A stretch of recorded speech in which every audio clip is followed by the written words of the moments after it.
Welcome to the Discovery Podcast, the show where we unbox, discover, and discuss the latest drops in personal and professional development. We're being brought to you by Zenboks. Take control, download Zenboks on the App Store today, and begin your journey of discovery and self-elevation. My name is Andre Paulo. I'll be your host for today's show, and we're coming to you from the Toronto Podcast Studio in downtown Toronto. Today's episode, we're going to be discussing something extremely important and close to all of us, and that's relationships and balance. Without further ado, I'm going to introduce you to my co-host, Miss Melissa Spadafora. What's up, guys? And our special guest for today is Miss Jenny Lam. Thank you so much for having me here. Amazing. All right, so we're going to get right into it. Relationships and balance. We picked this topic because a lot of our listeners are in that stage of life where they're still growing and finding their purpose and direction in life. But at the same time, they maybe want to settle down and start to find somebody that they want to share their life with. So today, I guess we're going to break down how we are able to balance between relationships and personal growth. I guess I'll fire off the first question right away. Jenny, how would you define a healthy relationship? So personally, I think a healthy relationship always starts with yourself and understanding that you have to love who you are and you're responsible for your own happiness. So your happiness, you're responsible for that, not your partner or not an external source. So what I think a healthy relationship should look like is when two conscious couples decide to hold each other accountable. You consciously create a life together, healing generational traumas and ending cycles, witnessing and celebrating each other's evolution, gifting each other radical honesty, and essentially helping each other grow together. I love that answer. I really do. Before we continue with the formal questions, I want to take us back a little bit. So let's talk about yourself, your backstory, in terms of, not past relationships, but you as a person, you as an individual. Who is Miss Jenny Lam? So a little bit about me. I am a certified integrative nutrition health coach, certified personal trainer here based in Toronto, Canada. I'm also a body rock trainer on this online fitness network. I'm also the coach on this kickboxing app called Oomph. So my background of how I got into fitness, it's a little funny because for 10 years of my life, I was working in the service industry. So I was working in the nightlifes and waitressing at many restaurants. So I was always juggling more than 2 or 3 jobs, always hustling. And what got me into it, there's a lot of reasons. I think we you go through a lot of hard times in your life, and then finally you get to a space. And for me, I was always a person who put other people first. So I always put my partners first and always try to put other people over my own needs until it came to a time, I never really shared the story, that my partner at the time actually had to leave and be out of my life for a long period of time. And that gave me time for me to take care of myself and love myself and find myself. So that is when I got into fitness and truly loved it. And that eventually got me to become a personal trainer. Awesome. So I do want everyone to know you're currently married, correct? Yes. Awesome. And what's the occupation of your partner? So he's also a certified personal trainer, but he also works at the bank. He's a project manager at the Laurentian Bank in Toronto. Amazing. Awesome. So what would you say your relationship's like with your partner also being in a health and wellness space as well? So my partner and I, we both have the same values. So we love to help other people become healthier and happier, living healthier and happier lives. So what a day looks like for us is we both get up at 5 a.m. in the morning. He shows love by making me my bulletproof coffee every morning. So we start off with that. We both give gratitude. So I have a 5-minute gratitude journal. So I write in that every morning just to set my intentions. We're like both biohackers, which is kind of weird for some people. He has this infrared light, so he'll like plug it in and make sure he gets that like infrared light first thing in the morning. What else do we do and then we usually get accept our first client at 6 a.m. in the morning. And what's great about Toronto is that we have an abundance of condo gyms in the city, and most of our clients are within the vicinity of close to where we live. So normally we get out of the house at like 5:45, and then we take on our first client, or some of our clients come to us. So yeah. Awesome. And then we generally finish off the day around 7 o'clock, and either he finishes early or I finish early, and then we make dinner for each other. So we consciously try to at least share one meal together every day. That's super important. I feel like in this day and age, everyone needs to be in their partner's lives constantly. But it's really nice to see that because both your passions are in health and fitness, or health and wellness per se, that you're able to accept what you both love and able to give each other that space to do what you love to do on the day-to-day, which is fantastic. Yeah. And we also like take self-care very seriously. More so, I think Alex, my husband, his name is Alex, he takes his self-care more seriously than I do sometimes, which is nice. And like you are the 5 people that you surround yourself with. So I'm so happy that I have someone who's so invested in his personal growth that he teaches me a lot and reminds me that like, hey, it's time to like fill up your own cup before you fill up other people's cup, right? Totally. I have a question in regards to biohacking. So I pulled it up. As soon as you said it, I Googled it. Oh, yeah. So for those that don't know, it's described to be someone who uses technology and science to make his or her body function better and more efficiently. Is that correct? Yeah. Okay, so how do you use science and technology to make your body and your life more efficient? So like going back to the infrared light. So why do we use infrared saunas and infrared lights? For example, the infrared light itself is supposed to mimic sunlight. So we like to use the light panel either first thing in the morning or late at night. So it mimics the sunrise or sunset, because we do live in the northern part of the continent. We don't get as much sunlight as most people do. So we tend to be like vitamin D deficient. Yes. Yeah. And as much as we can supplement with vitamin D, which we do, it's good to get other sources. And that's one way that we do it. Another biohacking things that we do, let's say we use cryotherapy is another thing that we do, infrared sauna. And it's funny because my in-laws actually hanging out with us so much that they bought an infrared sauna and they have it in their basement. That's so cool. Yeah, and it actually helped my my father-in-law. He's been experiencing back pain ever since he was born. So cleaned up his diet a little bit, and then he bought this infrared sauna, and it really helps him with his back pain. Awesome. Reduces inflammation.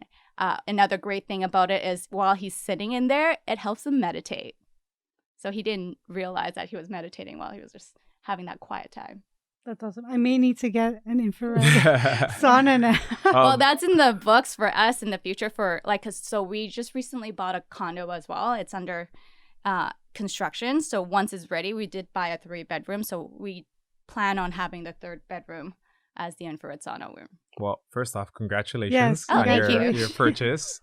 I'm reading here, like it says that there are some side effects as well, right? Like I'm the type of person who always like to look at both sides of the coin. So you mentioned some of the benefits of infrared light therapy, and it says they're minor, but it says things like patients may complain of irritability, headaches, eye strain, sleep disturbances, and insomnia. Mild visual side effects are not unusual, but remit promptly. So have you ever faced any of these things using an infrared sauna? So My husband is a huge researcher. He does his research before he makes any big purchases. So with the infrared light that we personally own, because there's so many out there, Right. the one that we own, he did the research that like it has the right amount of wavelengths that it actually helps us with our sleep, because we know that recovery is just as important as training. So for us personally, we don't see any side effects, but we don't know, right? Right. Gotta like test it out for a little longer. But we do love using the infrared. For us, it calms us down, and at the end of the day, if that helps us getting back into that sympathetic system, I think it's important. I love that. So when we talk about like the parasympathetic system, we're talking about one of the branches of our nervous system.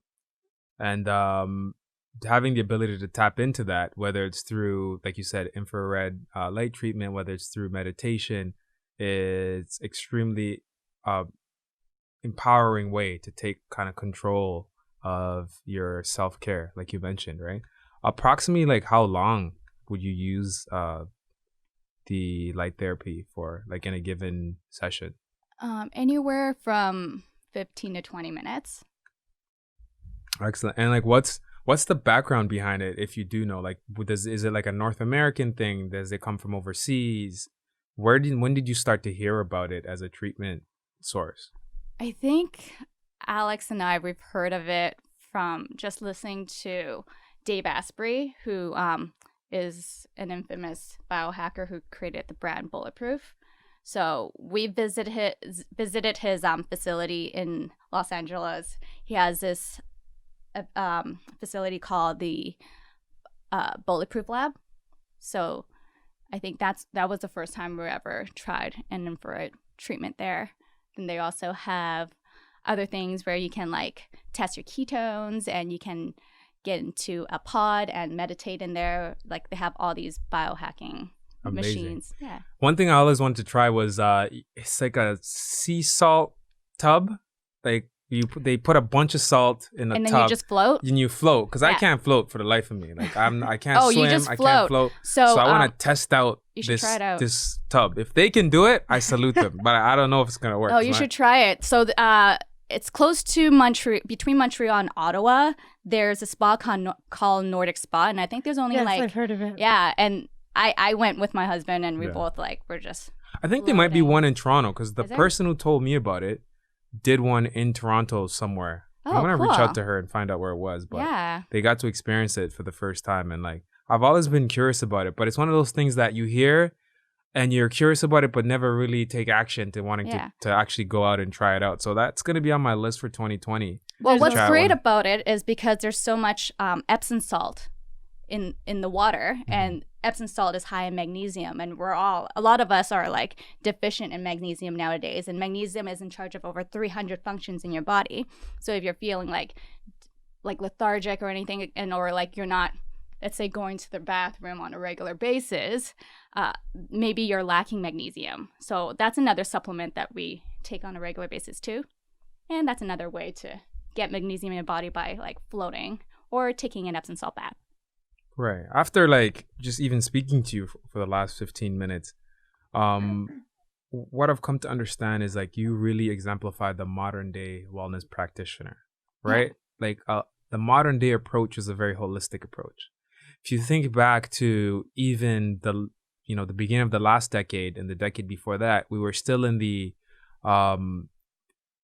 old school kind of way of thinking, where it was very rigid in terms of the programming. Like the type of trainers that were out there, the type of practitioners were very limited. And now the scopes of practice have branched off and developed all these new ways of thinking. And I'm kind of getting that from you as we speak, that you're not just a personal trainer, but you are this holistic wellness practitioner, which is amazing. And this is, I feel like, is the way of the future, right? To take a holistic approach, not only with your clients, but with yourself. What do you think of that? Oh, 100%. And I think the most important thing for my husband and I is we lead by example. Instead of try to push other people to like, oh, you need to eat less and exercise more. Whereas we look at what other areas are you actually lacking in your life. That's that you might need to actually pay attention on. Because for some people, it might not be like your diet or your exercise. It could be your like connection or finding more purpose in your life, or it could be that you're stuck in a toxic relationship. Okay, good. You brought up the relationship piece. I want to take a short segue from talking about like holistic health and go back to the relationship side of things. I feel like our listeners are going to be curious. You mentioned your husband, Alex.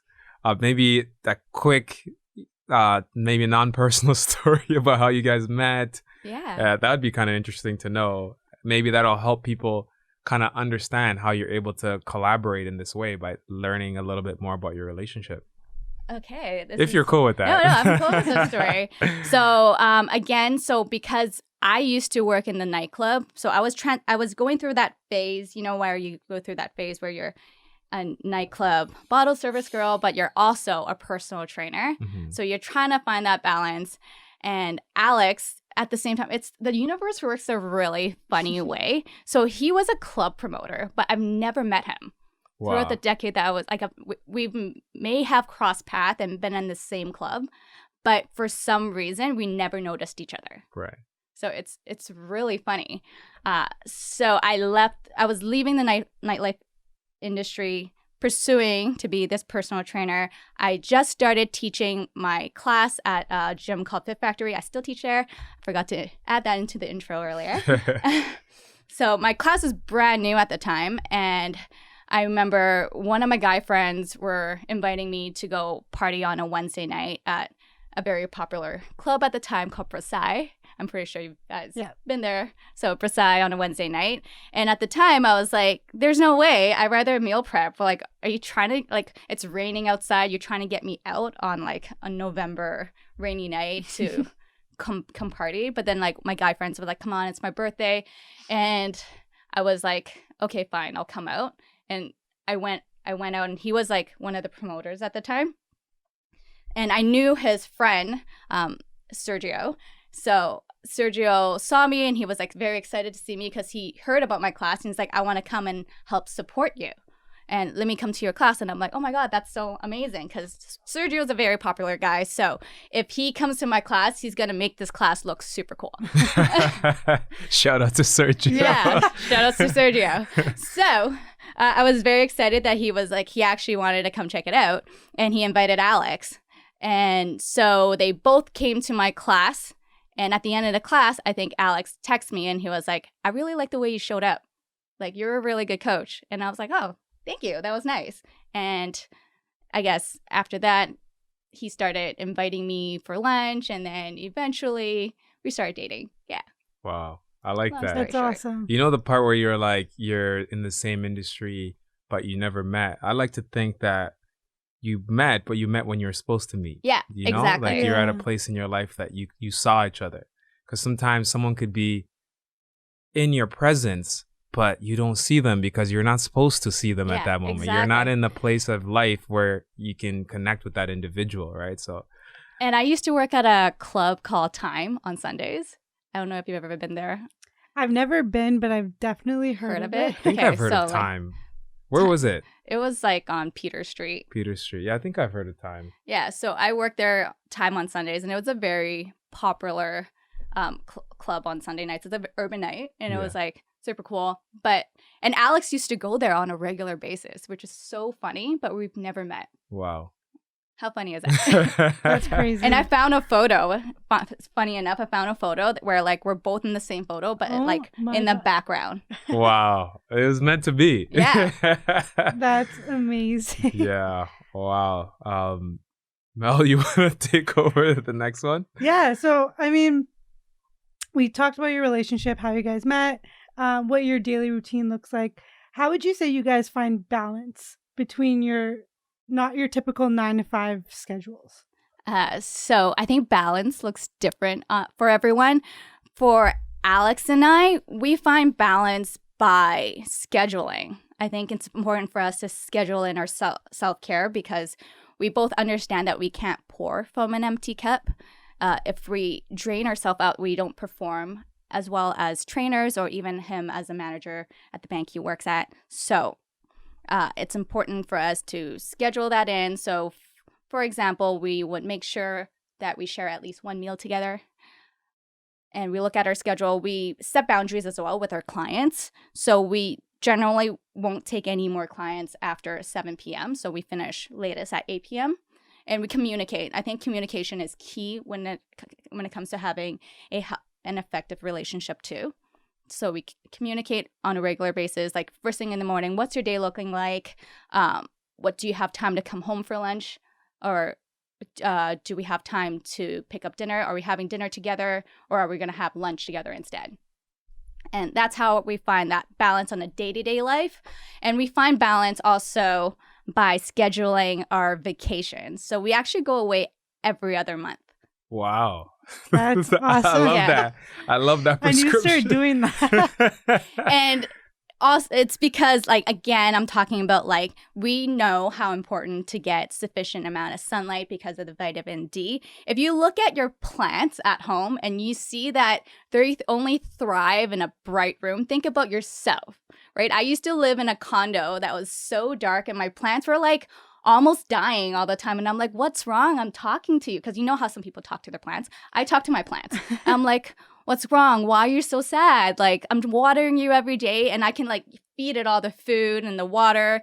But it was like the sunlight, right? So now that I moved to a brighter condo, they're all thriving and they look so happy. So I'm like, okay, so that's like basically us too, right? And for us to go on vacations, that's our way of celebrating each other and celebrating our relationship.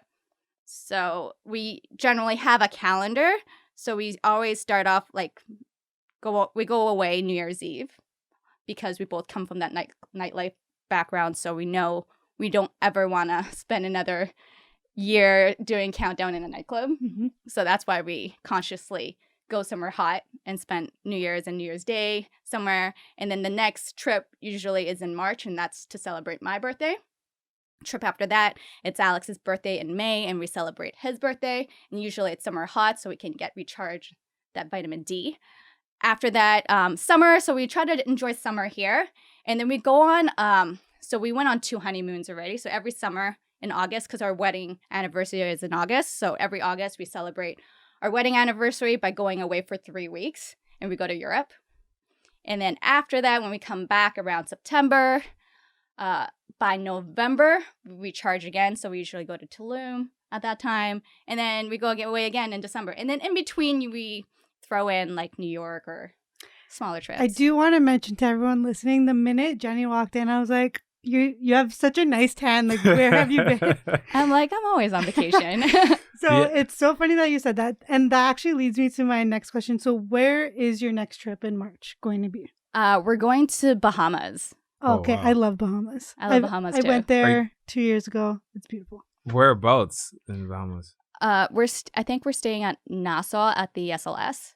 Like, is it because there's a place where they have like the swimming pigs, right? Yeah, we're going there one day. Okay, yeah. So our recent trip, we were in Miami, and we went to the Zoological Wildlife Foundation, where they save a lot of animals, and we met that very popular chimpanzee on Instagram called Lumbani.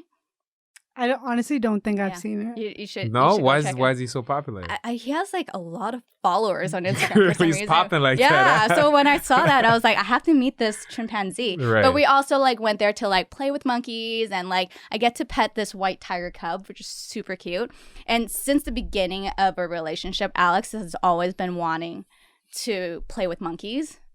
Like he loves animals, so he was like, I want to play with monkeys. And he's been talking about this for a long time. So when I saw this, I'm like, okay, this is a great opportunity to play with monkeys. So I booked it right away, and then like, yeah.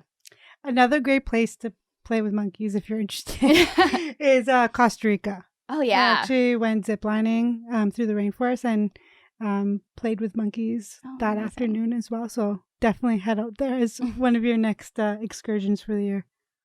I'm probably like the least adventurous of all of us at this table, and I'm from Africa. I'm like, that did not sound appealing to me. But it's great. Like everything that you mentioned is really fantastic, and that you seem very in tune with Alex as a partner, and I'm sure he's very in tune with you. You mentioned having heard him mention like that he really loved animals, specifically monkeys, and you kept that in mind and made it happen at a certain point in your relationship. That's amazing. So I think it speaks to the fact that you're listening, right? I'm listening, but it's also because Alex and I, we both know each other's love language. So if you've ever heard of the 5 love languages? No. Okay, so the 5 love languages is by an author named Gary Chapman. He's a love counselor and a pastor, I believe. So he wrote this book called The 5 Love Language, and as listeners, I want you to read this book. It'll be a game changer for you. I've read it. You've read it? It's yes. really good. It's really good. So I'm going to, like, in no particular order, I'm going to list the 5 love languages. And the love languages, let's say there's words of affirmation. That's 1. Quality time. That's 2. Physical touch. That's 3. Acts of service. That's 4. And then the 5th one is gift, or giving or receiving gifts. So I remember reading this book when I was single, and I'm like, wow, like now I get to know myself and knowing how I want to be loved. I know that my next relationship, I'm going to make sure my partner reads this book, and so I can learn how he wants to be loved and he knows how I want to be loved. So I remember for like our first Valentine's together, I'm like, here you go, Alex. Love language. Wow. I love that. That's like, it's, well, I'm going to read it. You should read it. Because it seems very, very interesting. One thing I want to ask you is, what has been one of your biggest obstacles to overcome, and how did you move past them? Not just in your relationship, but in you as an individual.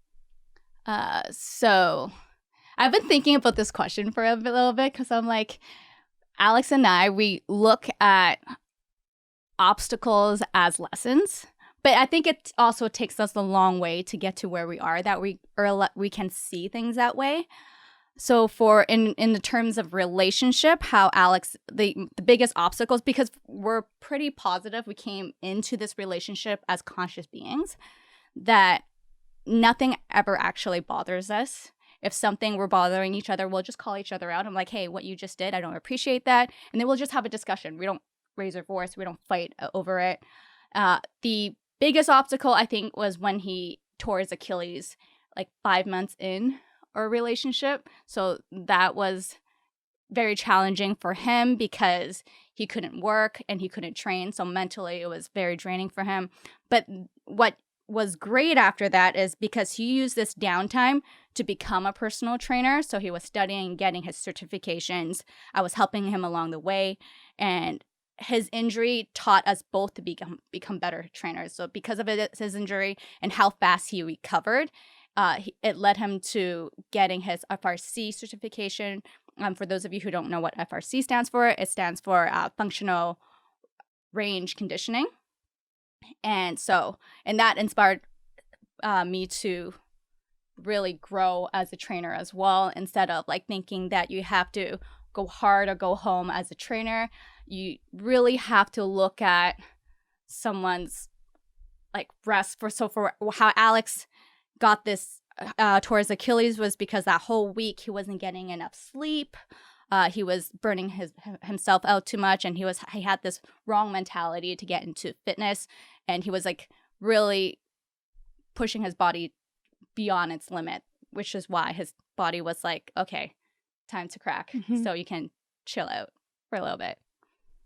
And then in terms of personal obstacle, I think, and I remind myself this all the time when in terms of relationships. So I used to be someone who jumped from relationship to relationship and never really allow myself to like take a break and like learn more about myself and like love myself and take myself on dates and like really knowing what I want before I allow another being to come into my life.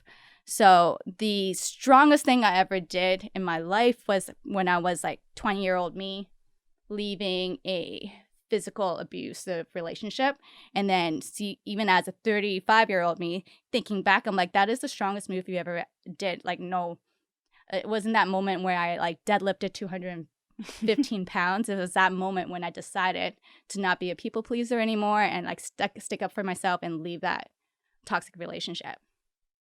Wow, that's it's really profound and empowering to hear you be so candid and be so honest in your answer in terms of describing some of the things that you've overcome. And for me, I'm starting to put together a picture of why you are this amazing person that we're speaking to today. I'm sure, Mel, you can attest to that as well.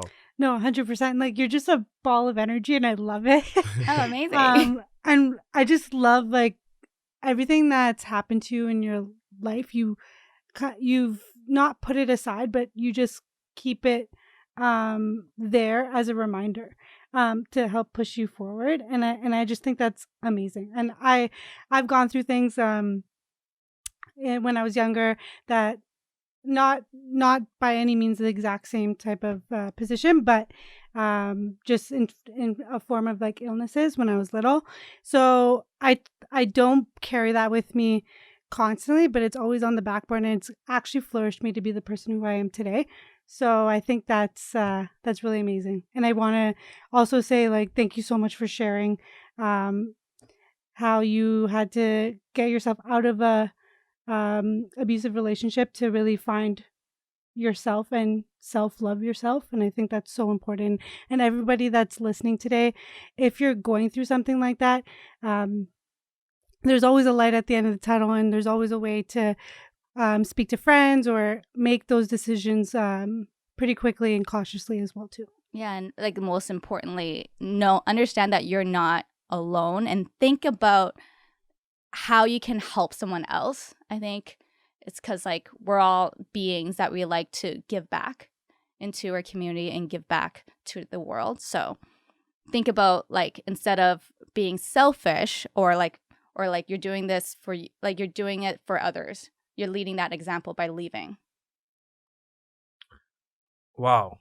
That was like, for me, it's like I'm really taking in what you're saying, and it's fantastic. I feel like if people aren't already following you on social media and know what your website is, this would be a good time to kind of plug that, because I feel like you're somebody that a lot of young women can look up to and maybe reach out to if they're going through that those transitional or growth parts of their life, to have somebody that they can look up to and say, wow, Jenny Lam is like an amazing woman that's been able to propel herself to a successful life and career and have happy, balanced relationships. So where can our listeners find you online? So they can find me on my Instagram. My Instagram handle is SoulmateFit, which is SoulmateFit.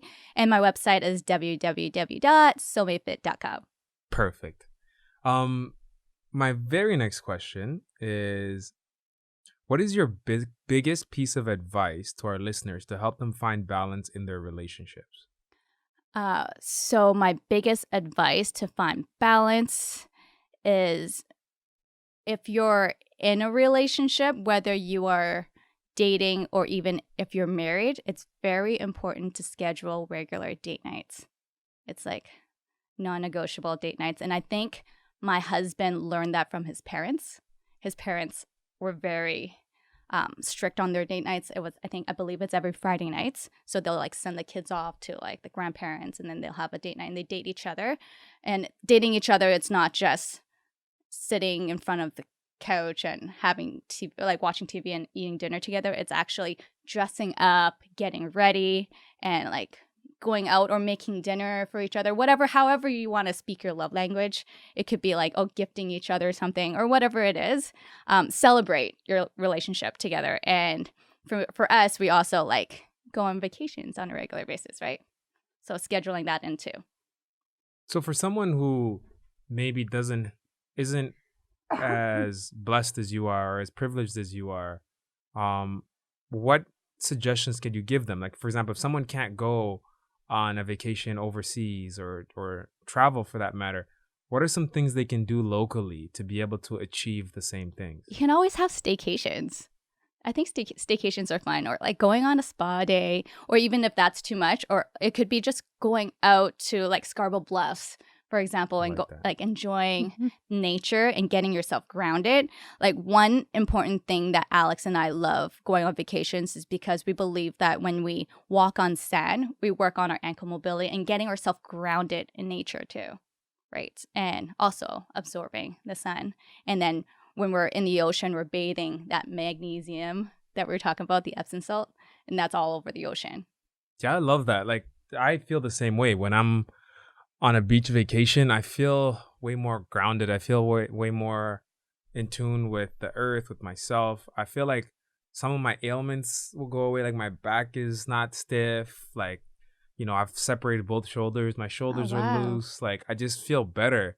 And I love being in the ocean and not swimming, but like Trust me, I can't swim just too. being in the water. I need a life jacket. Like, my routine on vacation, like even when we go with my crew of friends, we'd go on a vacation, and we might be out all night, but I'm gonna get up and I'll either go for a walk if the night was a good night. Yeah.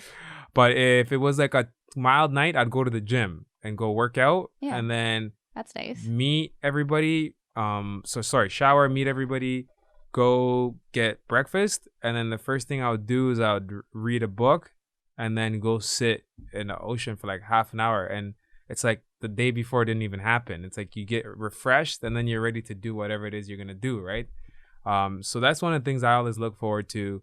I did that one time, and it just changed my whole perspective on vacations. Because in your 20s, you're thinking vacation, I gotta go out there. You gotta get drunk. You're a or, rock like- star, yeah. Like, you're a rock star. Like, nobody knows you. You could be whoever you want. Yeah.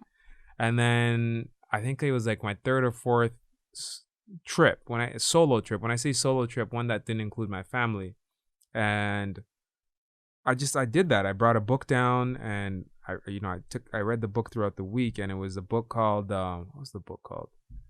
It was a movie recently with where they wear the 3D glasses, and it's like you go into the video game. Ready Player One. Oh, okay. Yeah, Ready Player One, and then lo and behold, a few years later, it became a movie directed by Steven Spielberg. Oh, amazing. Yeah, so I thought the book was really dope. So I read that book every single day because I wanted to finish it. Because the whole premise of the book is that this kid lives in this like dystopian world in the future, and fossil fuels are becoming a scarcity throughout the world. So people don't live in homes anymore. They live in these like, I guess, mobile homes that are all stacked on top of each other, called stacks. And then the owner of like this large technology company, like, he's kind of like a Steve Jobs type figure.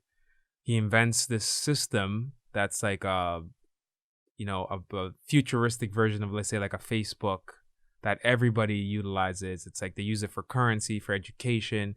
But the reason it became so big is that people are living in this simulation. So they wear these immersive 3D goggles, and they go into this digital world.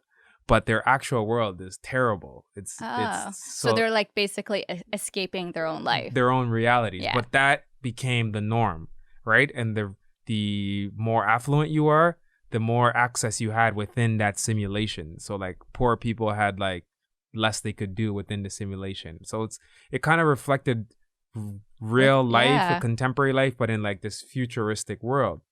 So for me, it was like just so intriguing. Like, I love dystopian novels. I love dystopian movies. So I read it throughout that whole week, and then I'll just go work out and read the book. And when I came back, I was so refreshed, like super refreshed. And then from that day, I said, you know what, from now on, when I go on vacation, I got to make sure that I take time to reset. Because the worst thing in the world to me is coming back and needing a vacation from your vacation. Oh, for sure. Like, it's such a terrible feeling that Monday or whenever you come back and you have to go to work, and it's like, oh.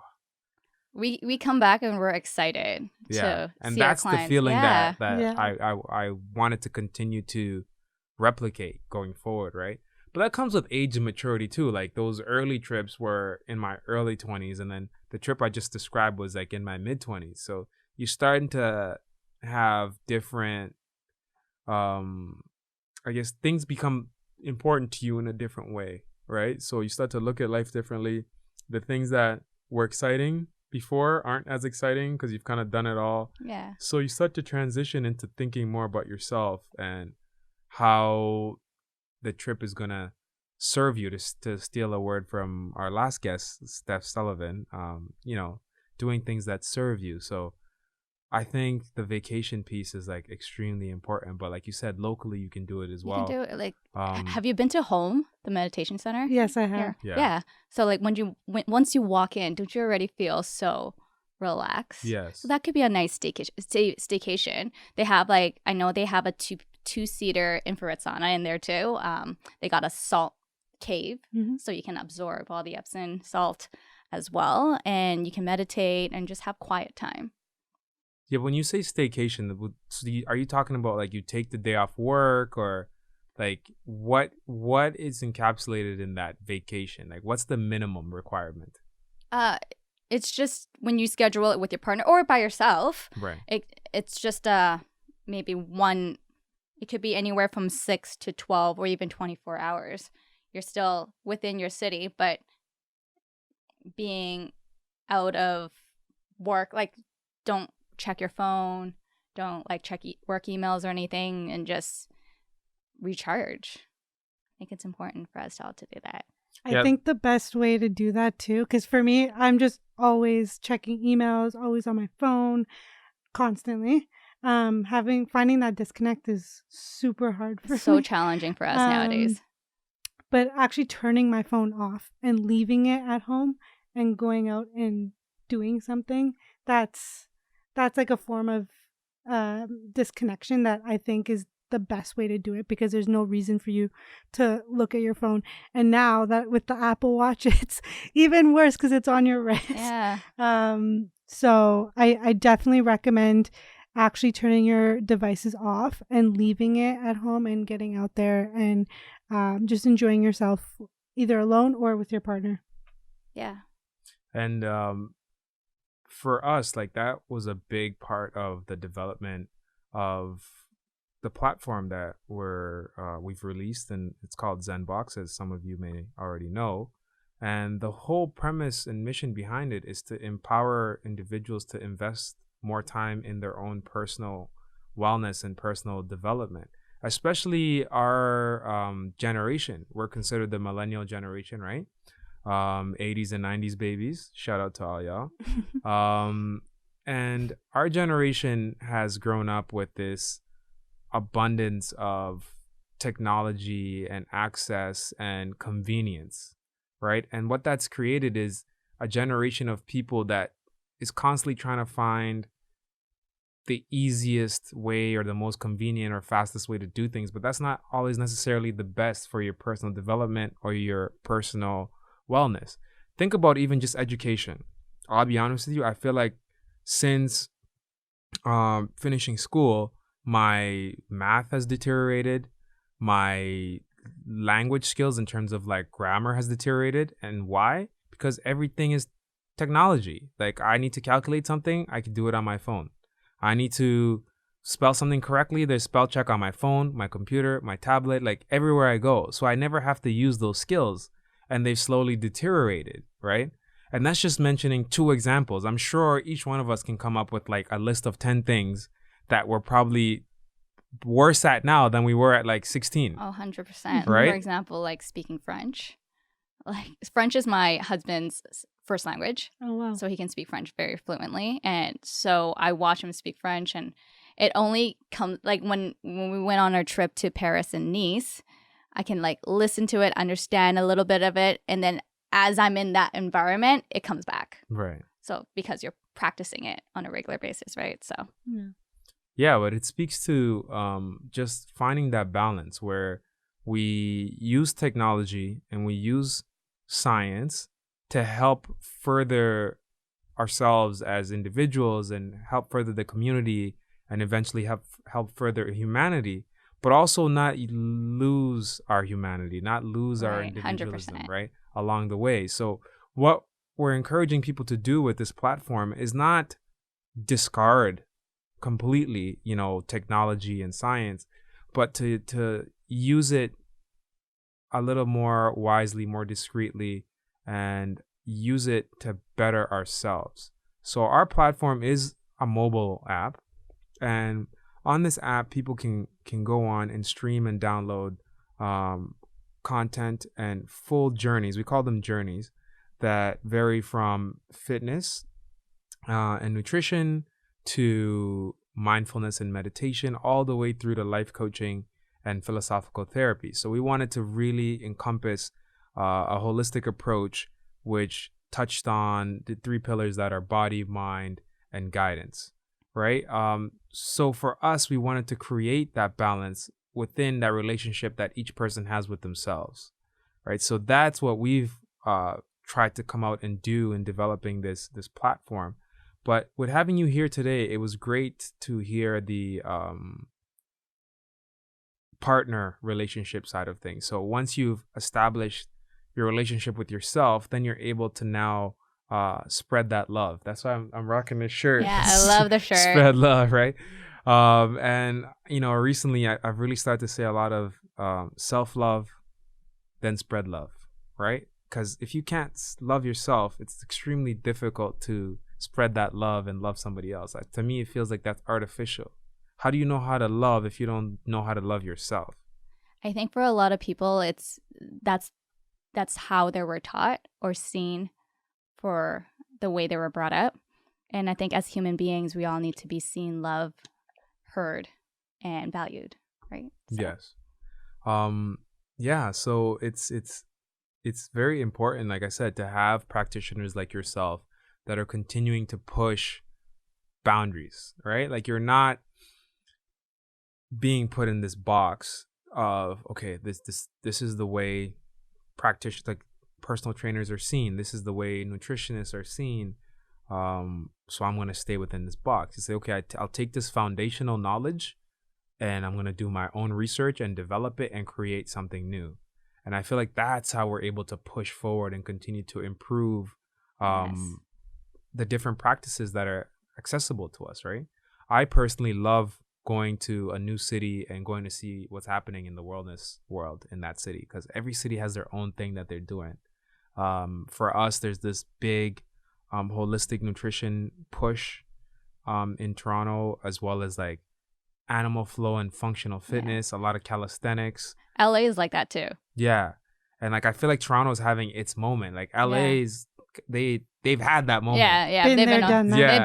They've been on it for a while now. Yeah. But like Toronto is definitely coming up. Like all our Toronto coaches are becoming very popular now, especially around the world. Yeah. Yeah. There's like this massive influx of wellness within Toronto and the greater Toronto area. And then technology. It's one of the biggest technological hubs outside of that, like California, San Francisco, Palo Alto, Seattle area. Like Toronto is one of the biggest hubs for tech in North America. And it's just perfect timing for us in that we're able to take wellness at this time that it's thriving and technology at the time that it's thriving and put them together and create a platform that can help people meet amazing coaches like yourself from all over the world, and allows coaches like yourself to be able to reach new clients and new faces. So having you on this podcast has been amazing for us, not only to be introduced to new ways of thinking, but to introduce our listeners to new ways of thinking, as well as introduce you to our listeners, so that as we grow and you grow, our networks grow and we continue to reach more people, because at the end of the day, that's what we want to do. We want to help people become the best versions of themselves, and we want to help people become more happy and healthy, and to just live satisfying and purposeful life. Did I say that right? Yeah. English is my second language, right? It's mine too. So every once in a while, I'll say a word that's a little bit above my scope, and hey, you're trying, and that's the best part. yeah, so just forgive me. I think the beauty about Toronto is that we're so multicultural that we don't really hear accents. Everyone is speaking the same language to us. Pretty much, yeah. And like, to me, the best language Toronto speaks is food. Yeah, I feel like we have the best food we literally, in the world. Honestly, we're spoiled with the amazing food that we have, because I've traveled to Europe, and like their pastas and I'm sure like in Italy they have the best pastas, but our pasta game here is pretty strong too. It is strong. Yeah, because what we did was we recruited. We brought in the best Italians. Yeah. Right? The best We Indians. bring the Italians over from Italy here to cook the pasta. That's it. The best Afghanis, the best like Lebanese. The best Vietnamese food. Like, listen, I am like a pho connoisseur. Are you? Oh my goodness. I love pho. I love pho like too. that, like when I do staycations, that's the first stop. Where do you go? PTT? Yeah. PTT is the spot. What's PTT? Oh, but we'll tell you after. We'll It's tell top you secret, after. top PTT secret. is the spot. Oh, bad. Like pho first thing, and then I'll go for a nice walk. Yeah. Because you gotta walk it up. Because pho will knock you out if you just have pho and you go and chill. Like it's you wanna just, it's so warm and hearty. But I love going for a walk after having some pho, some like light shopping. Like that's like, to me, is like the perfect day. You know, I'm a little bit of a fashionable guy. No, I can see that already happening. You're like having pho at PTT, and then you're just walking along Oxington and Queen and just strolling. But Day in the life of Andre. yeah, you know, touches life. If you want to catch him in Yeah. Toronto. But yeah, like, so for me, that is a part of a healthy, balanced life for me. Like, is having time to like go out and try different foods, learn more about fashion from different individuals. Like, I'm a very open-minded person, and that's because my parents were kind of like that. Like, my mom was like a little fashionista. Like, she'd be fly to go to like the grocery store. Like, That's great. like that was my mother, right? So we kind of grew up like that. Our parents are our first teachers. Yeah, exactly. And then That's so like true. the food part of things was, we always visited people. Like, in my culture, that's all people do on weekends. Like, families visit families. So you're always trying different people's foods. So you get, even if you're picky, you're gonna find something you like, because it's so rude to like say no in my culture to like someone's for sure. food. I think that's my culture. Your I culture think too? it's Yeah, rude. every culture. But it's great that like, because we're so multicultural, our palate is like totally Exactly. open. Yeah. And just growing up, like, I grew up in the downtown core of Toronto, and in my neighborhood, like, there was people from all over the world, for right? sure. So when you go to your friend's house, like, their parents are serving their home cooked meal from their culture, right? So that's what you're gonna have. And then you just grow this palate for like enjoying like different types of cuisine. So to me, like, there's no better thing in the world than having like some delicacy you've never had before, and then like going shopping. I mean, like, my 2-year-old niece eats pho, which is crazy. Yeah, that's Toronto for you in a Honestly, nutshell. Yeah, no, Like- that's Toronto. I'm like, what do you want? She's like, pho. I'm like, are you kidding me?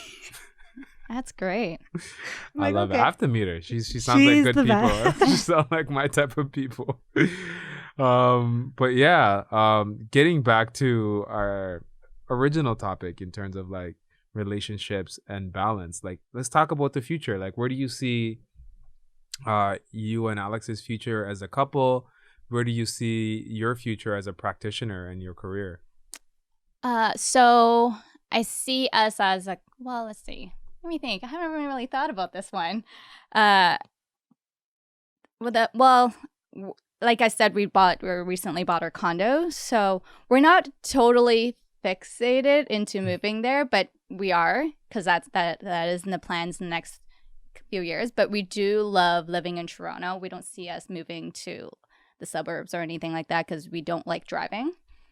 We think commuting for like over 30 minutes it's not necessarily a waste of time, but like we're just very efficient beings that we like to be somewhere in the next 15 minutes. And so I do see both of us growing as trainers. Who knows, maybe we might move into an island or somewhere, or not. No, it's in the airs. I don't see us opening a gym, because that would hold us into a space for way too long, and then knowing that we both have this workaholic tendencies that it might take away from having that balance. So I don't see that in the future for us, but maybe becoming something even bigger on the online platform as trainers and coaches, maybe becoming a speaker one day. We don't know yet. So Yeah. Would you ever consider doing like relationship and couples retreats? Because you can kind of mesh two things, like the fact that you love to travel. 100%. I've thought about that. I've actually asked this question on Instagram to my followers, like if Alex and I were to do, because Alex is a really good cook. I think all Italians are good cooks, right? I'm pretty decent, but like I asked this question: if we were to do like a ticketed dinner event where Alex is making us like a 3-course, 4-course meal, healthy meal, because we source really good healthy ingredients. Would you attend, or would you attend a vacation with us? And like they both were like, people were going wild on Instagram. I actually think I saw that, and I think I voted vacation with you because like I've been kind of following you on Instagram for a while now, and I've seen when you guys went to Tulum, and you guys were working out together outside on the beach, and it was just like it looked like you're just having a great time. I'm like, I want to do that with Jenny. Yeah. So that's the one I have pitched it to Alex, but he thinks it's like it may be a little bit of too much work, but it could be somewhere in the future. We don't know. Yeah. You know how you can start it is like do something local in the summer, like 100%, like a camp. Yeah, like somewhere like up north, like Collingwood, Muskoka. You know what I mean? Do like a weekend, test it out, and see how. I've done it before. Well, not with Alex, with a previous partner where we did a fitness retreat in Aruba. So like I have that experience. It's just like putting the time, and like right now my other passion project right now is my self-love workshop. So been working on that too. So yeah, there's like a lot of projects going on for me. Balance is key. Yeah, balance is key. I want to dive into that quickly, like the self-love workshop just before we go. What does that encompass? So this is great because so I throw this self-love workshop with my friend Maya, who is a nutritionist, and we basically invite men and women. Generally, there's a lot of women. They come in, and then we teach them what self-love is, and yeah, that's basically it. And we hold it at Simple Kitchen, which is in Roncesvalles. Erin, the owner, she's so lovely to work with. I have a featured food item there if you ever want to go there and check it out. Definitely. Yeah, I have it's called a soul bowl, which is a salad bowl. There's arugula, broccoli, eggs. It's like a nourishing bowl for your body, pretty much. I'm gonna try it. Yeah, you should I'll try definitely try it. Like that's in like my backyard. Yeah, so like you see like my face on the wall, which is pretty cool. Oh, that's hilarious. Yeah. Love it. So like I could just go in there and like just name drop. Yeah. So you want take a selfie. Yeah, and take a selfie. I love Erin, and I love like what she's doing at her restaurant. So shout outs to her for giving me the space to hold my workshops too. So do you find that those who attend the workshop, are they single? Are they married? Do couples come together sometimes? Or is it just mainly single men or women? It's both. I usually see women. I've had actually a few grandmothers come because they struggle with like learning to love yourself, because it's like deconditioning what you were taught, right? And a lot of people lack self-love, self-care. So we teach that and how to implement it into your daily lives by setting certain goals, and then new affirmations, which is really nice. And we always get great sponsors that sponsors our events. So they get little goodie bags to go home with, like self-care packages to go home with. That's so nice. Awesome. Honestly, I feel like the old school mentality doesn't have self-love in their vocabulary at all. So hearing that a couple grandmothers, grandfathers attending that workshop is so nice to hear. That's awesome. It's so nice. Yeah, like this is like something that if my grandparents were here, I'd definitely like send them to it, you know? So one girl that attended my first workshop, she bought 4 tickets. So she brought it was her mom's birthday. So it was like her mom's birthday party. Aww. So she brought 4 tickets, and then so her aunts and her mom came, and they all came all the way. Like they were coming from really far, it's like somewhere like Oakville or even further, and they made it through the traffic because it was at like 6:00 or 6:15, and then they came all the way down just to attend this workshop to celebrate her mom's birthday. Amazing. That's awesome. And that's that connection, like that's that connection and that gift you get as a practitioner when you experience a moment like that. I'm Yeah. sure like it meant a lot to you. And even with ourselves, like just throughout this whole process of developing the platform, like just hearing people reach out to us either via social media or in person of some of the things that we've posted that are along the way, right? Like every single morning at 8:00, Melissa posts a daily quote that's usually something to kind of stimulate the mind and get people started with their day. And we started this like on a whim, maybe 6-7 months ago, something like that. And then it just became something we did every single day. And then if we ever are late with it, like Someone notices. Someone notices, Yeah. like Yeah. even 10-15 minutes, like someone notices, oh, are you guys going to post today? Like I'll get like a private message. So what we decided to do was take it and put it into the app as well. So Oh, that's great. we've actually recorded versions of them with a little bit more detail and explanation. And the way it starts is we call them motives. Like that's the motive for the day, Yeah, love it. So every motive starts with a quick meditation. So 60-second meditation to get you centered, to center your mind. And then we break down a quote, whether it's one that's written by us or one that's been written by like ancient Stoic philosophers or contemporary philosophers, motivational speakers. So we'll read the quote, credit the author, of course, and then break it down. And then from there, we'll recenter our mind and then the individuals to take that throughout their day, whether it's to use themselves or to share with somebody else. So every morning they can get up and listen to the motive I love it. and get their day started with their bulletproof coffee. Yeah, Cross is a jam. Yeah. So it's really cool to like get that feedback from our, like in our case would be like our listeners, our followers, Our audience. our audience, users on the app, our community. That's really what we're trying to say Mhm. is our community, that Zenboks community. And for yourself, like what would you call your community? My community. Yeah, like your clients, your followers.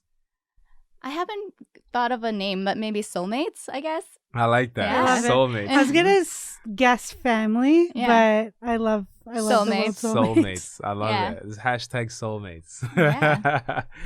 All right. So that's it. Like, I mean, I feel like we could talk for another We can couple talk hours. forever. But for those of you who are single and are considering a partner, I saw this quote and it like stuck for me forever. And it helped me manifest Alex into my life. So just in case, if you're single, for those of you who are listening, maybe you'll find this valuable because this was from like a very popular article and you might seen it like on social media. So it's about how to choose your partner. So when choosing a life partner, you're choosing a lot of things, including your parenting partner and someone who will deeply influence your children, your eating companion for about 20,000 meals, your travel companion for about 100 vacations, your primary leisure time and retirement friend, your career therapist, and someone whose day you'll hear about 18,000 times. So choose wisely. I love it. That's fantastic. All right. On that note, we're going to wrap up today's episode. I want to thank you, Miss Jenny Lam, for being here today and sharing not only your story, but amazing anecdotes and advice for all of our listeners. I took a lot away from our conversation, and hopefully down the road, we get to do this again. Yeah. Thank you so much for having me. Thank you. All right. Before we go, remember to, try your very, very best to, be environmentally friendly and responsible and recycle your bottled water if you're using bottled water. Trying to use more renewable bottled water companies like I love Just Water, Cycle Water, Flow Water. Shout out to the three of y'all. But if you're in a situation where you got to use bottled water, always remember to recycle. Just a little reminder from us to you guys. And today's show, like every show, is being brought to you by Zenboks. Take control, download Zenboks on the App Store today, and begin your journey of discovery and self-elevation. Until next time, this is Andre signing out, and we'll be back with our next guest next week.